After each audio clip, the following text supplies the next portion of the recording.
Crime stories. నేను మీ మనోజ్. ఓ తండ్రి అంతులేని ప్రేమకు నిదర్శనమే ఈ గాథ. కూతురు ఆకస్మిక మరణం ఆ తండ్రిని నిలవనీయలేదు. ఎందుకు చనిపోయింది, ఎలా చనిపోయింది అన్న ప్రశ్నలు తండ్రిని కుదురుగా ఉండనివ్వలేదు. తానే ఒక డిటెక్టివ్లా దర్యాప్తు చేసేలా పురిగొల్పాయి. ఒకటి కాదు, రెండు కాదు, ఏకంగా 37 ఏళ్ళు తన కూతురికి న్యాయం జరగాలని తప్పించి నిరీక్షించాడు.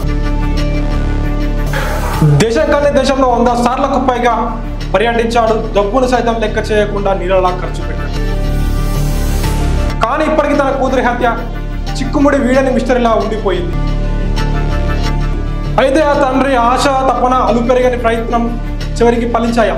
ఈ స్టోరీ చూసి తెలుసుకోండి. అసలు ఏం జరిగిందంటే, తన కూతురిని చంపిన హంతకుల కోసం హీరోలా అన్వేషించిన వ్యక్తి ఇంగ్లాండ్ కు చెందిన జూన్ వార్డ్. మరణించిన అతని కూతురు పేరు జూలీ వార్డ్. ఆమె వైల్డ్ లైఫ్ ఫోటోగ్రాఫర్.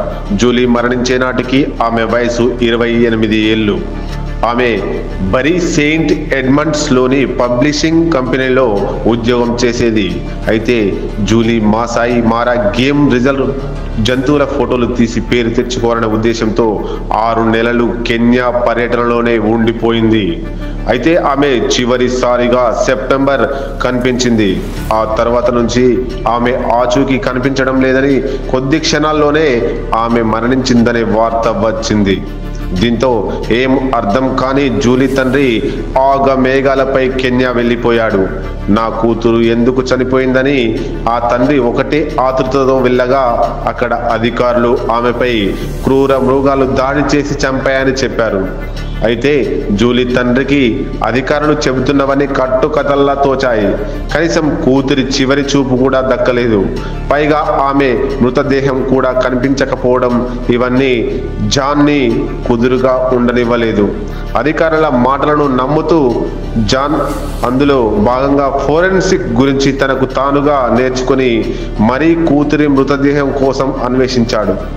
జూలీని చివరిగా కనిపించిన ప్రాంతంలో ఏకంగా 5 విమానాలతో జల్లెడ పట్టించాడు. చివరికి ఆమె మృతదేహం ఆ రిజర్వ్కి దాదాపు 10 మైళ్ళ దూరంలో కనిపించింది. జాన్ తన కుమార్తె దవడ, ఎడమకాలు తదితర భాగాలను గుర్తించాడు. అయితే అవి 2 కాలిపోయి పొదల్లో ఉన్నాయి. ఎలా చనిపోయిందనే దాని గురించి వాళ్ళు పెరగకుండా దర్యాప్తు చేస్తూనే ఉన్నాడు. జూలీ అవశేషాలను ఫ్రిజర్లో భద్రపరిచి ఎలాగైనా హంతకులను పట్టుకోవాలని, తన కూతురికి న్యాయం చేయాలని ఎంతగానో తప్పించాడు.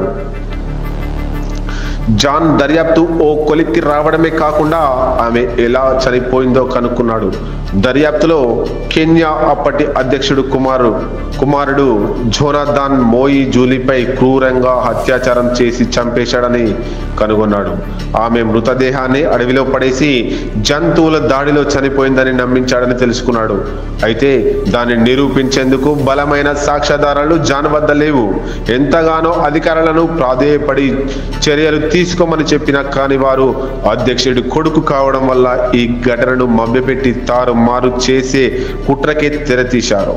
అయితే జాన్ తగ్గేదేలా అంటూ చేసిన దర్యాప్తు కారణంగా అధికారులు సైతం జూలీది అనే హత్యేనని ఒప్పుకోక తప్పుకోలేదు. దీనికోసం కెనడా కోర్టులో ఏకంగా 22 సార్లు క్రాస్ ఎగ్జామిన్ని జాన్ ఎదుర్కొన్నాడంటేనే వాస్తవం ఏంటో క్లియర్గా అర్థమవుతుంది. పోరాడడం ఎంత కష్టం అనేదానికి ఈ జూలీ కేసు ఓ ఉదాహరణ. ఆ తండ్రి కూతురు కేసు దర్యాప్తు కోసం ఏకంగా తన సొంత డబ్బు 16 కోట్ల దాకా నీళ్ళలా ఖర్చు పెట్టాడు. చివరి శ్వాస వరకు కూతురికి న్యాయం జరగాలని పోరాడాడు. జూన్ వయసు ఎప్పుడు 79 ఏళ్ళు. ఇటీవలే అతను మరణించాడు. అతడు మరణించడానికి 2 వారాల ముందే అతని భార్య జేన్ కూడా చనిపోయారు. తమ తండ్రి జాన్ ఆశ అడియాశగానే మిగిలిపోయిందని అతని కొడుకులు బాబ్, టిమ్ చాలా ఆవేదనగా చెప్పుకొచ్చారు. తమ సోదరి కేసును తాము క్లోజ్ చేయనివ్వమని, తమ తండ్రి ఎలా కెన్యా ప్రభుత్వంతో పోరాడుతూనే ఉన్నాడో అలాగే తాము పోరాడతామని, ఆ బాధ్యతను తాము తీసుకుంటామని చెబుతున్నారు జాన్ కొడుకులు. న్యాయం కోసం తన తండ్రి చూపించిన పట్టుదల, తెగువ నమ్మశక్యం కావని అన్నారు. జాన్ మరణించడానికి 6 నెలల ముందు వరకు కెన్యా వెళ్ళొచ్చారని చెప్పుకొచ్చారు. అంతేకాదు తన తండ్రి ఈ కేసుపై ఓ పుస్తకం కూడా రాశారని, అందుకు తాను సహకరించినట్లు బాబ్ చెప్పుకొచ్చారు. తాను తన సోదరుడు టిమ్ దీనిపై డాక్యుమెంటరీ కూడా తీస్తామన్నారు. ఇక ఈ జూలీ కేసులో తగిన సాక్ష్యాధారాలు లేకపోవడంతో 1992లో ఆమె హత్య కేసులో అనుమానితులుగా అదుపులోకి తీసుకున్న 2 గేమ్ రేంజర్లు నిర్దోషులుగా విడుదలయ్యారు. కెన్యా పోలీసు అధికారులు కొత్త బృందం 1997 ఈ కేసును మళ్లీ పరిశీలించింది. 1999లో ఒక గేమ్ కీపర్ని ఈ కేసులో విచారించారు. ఆయన నిర్దోషిగా విడుదల చేశారు. 2004లో ఈ హత్యకు సంబంధించిన తీర్పును రికార్డ్ చేశారు. మళ్ళీ 2010 సంవత్సరంలో లండన్ డిటెక్టివ్ల సహాయంతో కెన్యా స్థానికుల పోలీసుల ఈ కేసులో కొంత పురోగతి సాధించారు. జూలీ అవశేషాలు కనిపించిన ప్రదేశంలో జరిగిన క్రైమ్ గురించి ఓ అవగాహనకు వచ్చారు. అలాగే DNA పరీక్షలు కూడా కొంతవరకు పురోగతి సాధించినట్లు తెలిపారు.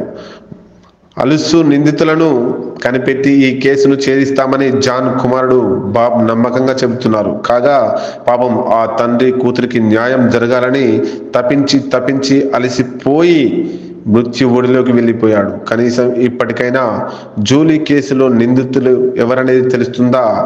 అంతు పట్టలేని మిస్టరీలా మిగిలిపోయిందా? ఆ తండ్రి ప్రయత్నం ఎంతవరకు సఫలం కానుంది అనేటువంటిది రాబోయే కాలంలో చూడాల్సిందే.